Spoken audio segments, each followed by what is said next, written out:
Welcome to my channel. As a layperson, I like to share my understanding of Scripture. Today I'm talking about the first Israel and second Israel. The Scriptures state that there is a first Adam and his bride, that there is a second Adam and his bride, a first death and a second death, a first resurrection and a second resurrection, a first covenant and a second covenant, a rock to be struck and a rock to be talked to. Of course, that's Yeshua, the rock that was struck. He can only die once.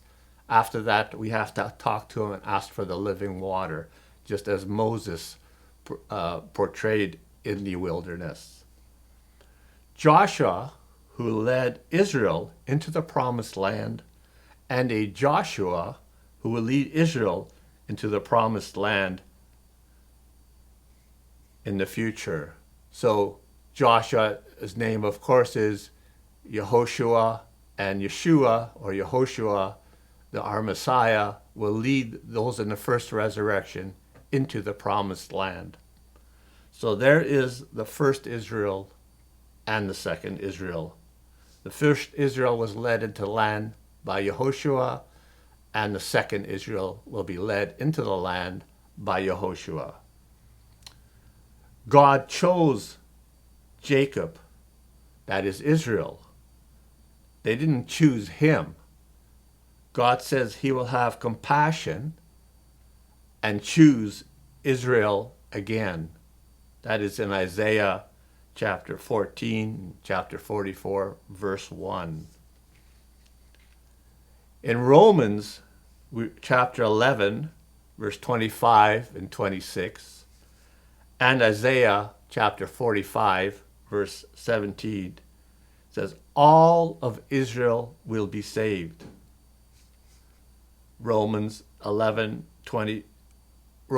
chapter 11, verse 22, behold the kindness and the severity of God.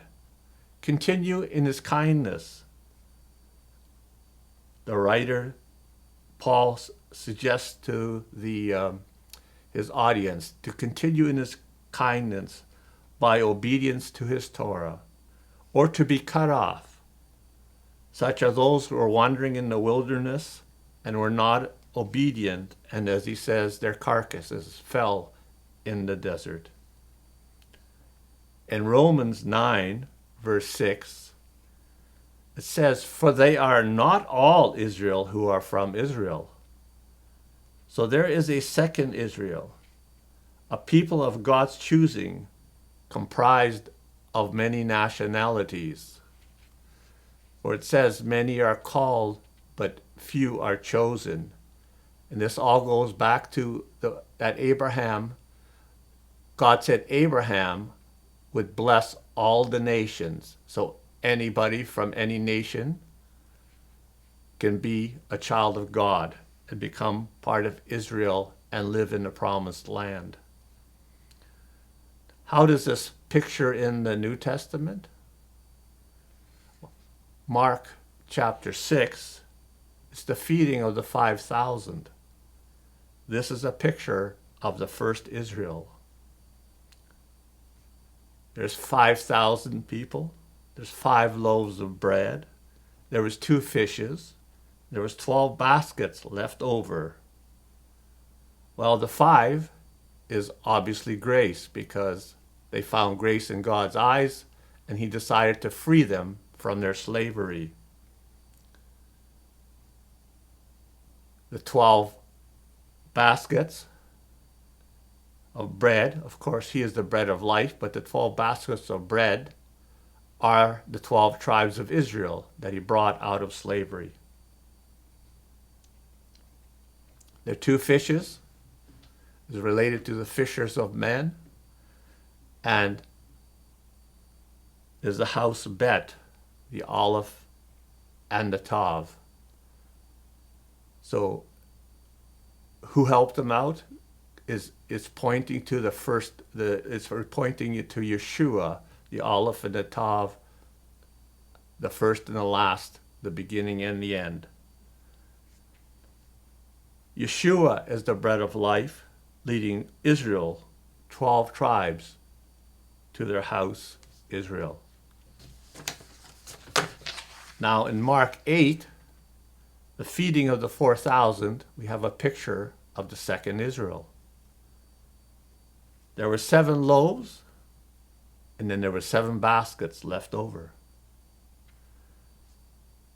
Of the 4,000, the number 4 is pointing to Yehoshua, who is the door that everyone has to go through to get to the Father.